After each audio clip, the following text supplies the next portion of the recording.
Shia LaBeouf. When the seagulls follow the trawler, it is because they think sardines will be thrown into the sea. Thank you very much. Once considered one of the most talented stars of his generation, Yeah? Shia LaBeouf has developed into that guy at your local pub that people don't really want around. I'm a rational person. I don't just drink like a pirate and walk around cell like, put me where you want me. The only difference is that his antics get recorded and broadcast to a worldwide audience that can see and judge him for the goof he has become.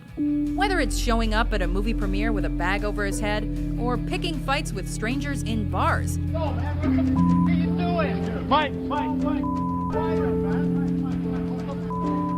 Stop. It seems that everything he's been in the media for these days screams douchebag. You heard it here first, kids. Listen, I'm a good guy. this is what I learned. I didn't know Shia at all before we made this movie. Number 7, Alex Rodriguez. Alex Rodriguez is drilled, and he says something to Bronson Arroyo. And we know what he said. The history of professional baseball is littered with jerks of every stripe. People like Barry Bonds, Jose Canseco, and Ty Cobb immediately jump to mind.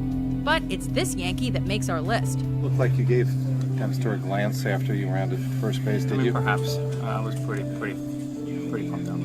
Did you say anything to him at all during the first No, I mean, he couldn't hear me anyways, but as loud as they would bore me. From taking a photo where he's practically making out with himself and slapping the ball out of another player's glove, to being hand-fed by his girlfriend Cameron Diaz, or calling out, "I got it," in order to trick an infielder into not catching a pop-up. And McDonald is arguing with Alex Rodriguez. And I think I know why. A-Rod might have said, "I got it about right here," and Clark let it go. It seems everything A-Rod does makes people hate him just a bit more. For the record, have you ever used steroids, human growth hormone, or any other performance-enhancing substance? No.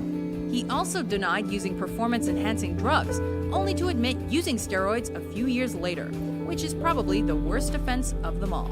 I did take a banned substance, and for that, I'm very sorry.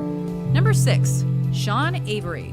Some people love this style. Avery says, why not? Others did not. Now this guy has got to be straightened out. He's been voted by his fellow players as the most hated and overrated player in the entire NHL. And Sean Avery has proven more than once that he deserves the dubious honor on and off the ice. Finish this sentence. Most hockey players are... Very, very simple. Because of his annoying gameplay in front of the goalie, a rule was tweaked, and future similar behavior by him or other players resulted in a minor penalty. This is now commonly referred to as the Avery Rule.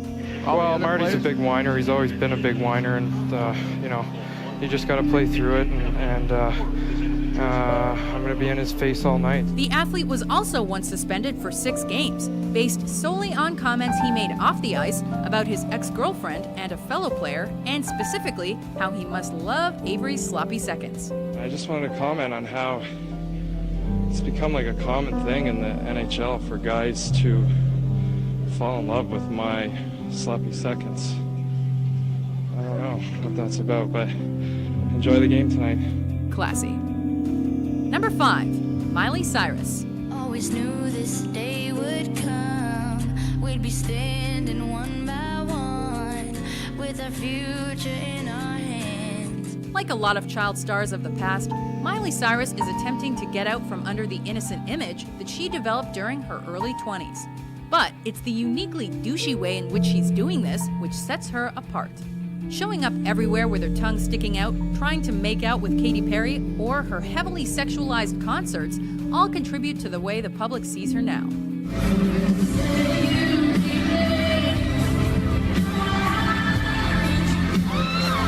Do we really want and/or need to see Miley giving herself a wedgie, grabbing her crotch, slapping her ass, and twerking all the time? Not only has she simulated oral sex on stage with a fake Bill Clinton, gross, she actually put a fan's thong in her mouth, and that is just so gross on so many levels.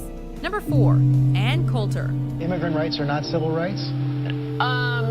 No, I think civil rights are for blacks. It takes a special kind of person to say something as loaded as we should invade their countries, kill their leaders, and convert them to Christianity in this day and age. And Coulter is the person for that job. Similar to other conservative political pundits like Rush Limbaugh and Elizabeth Hasselbeck. You just said our enemies in Iraq. Did Iraq attack us? No, I'm saying Al-Qaeda. Coulter seems incapable of considering other people's point of view.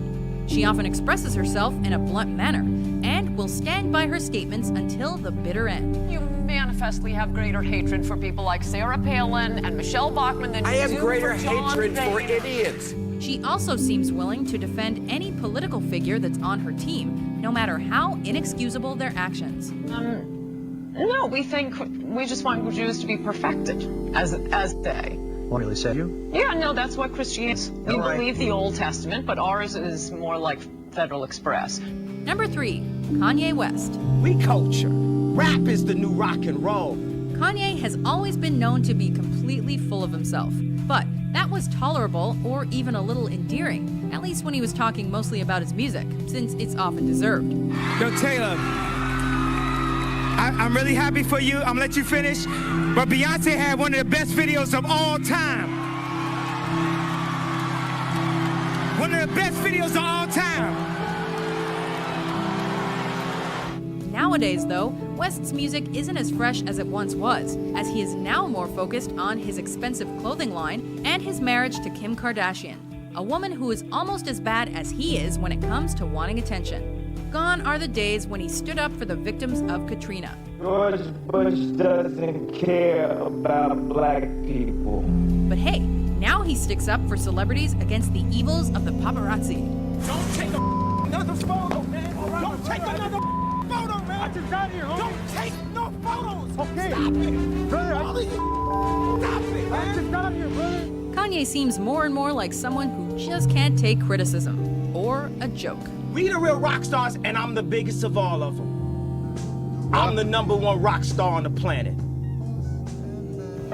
Number 2, Chris Brown. Hey, give me my key. Give me $10. Being a talented singer could never make up for the string of awful actions that have landed Chris Brown on this list.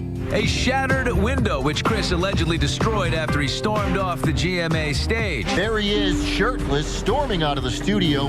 Brown reportedly used a chair to smash a window in his dressing room. It's bad enough that he allegedly viciously beat his one-time girlfriend Rihanna, but it's made even worse by his anger towards those people who want him to be held accountable for his actions. Recently, the restraining order against you that Rihanna had issued has been relaxed. Have you all seen each other, been around each other? I mean, not really. I mean, it's not really a big deal to me now as far as that situation. This album is what I want them to talk about. Whether it's smashing a window because he's asked about what happened in an interview, or complaining online about the haters, Brown's behavior has certainly overshadowed his music. I wish I had the chance to live those few moments again. On top of those incidents, he's been recorded threatening a valet parker and has reportedly made a habit of parking his luxury cars in handicap spots. He beat the crap out of Rihanna. He threw a chair through a window at Good Morning America. He punched Frank Ocean over a parking spot. He made that terrible "you don't understand"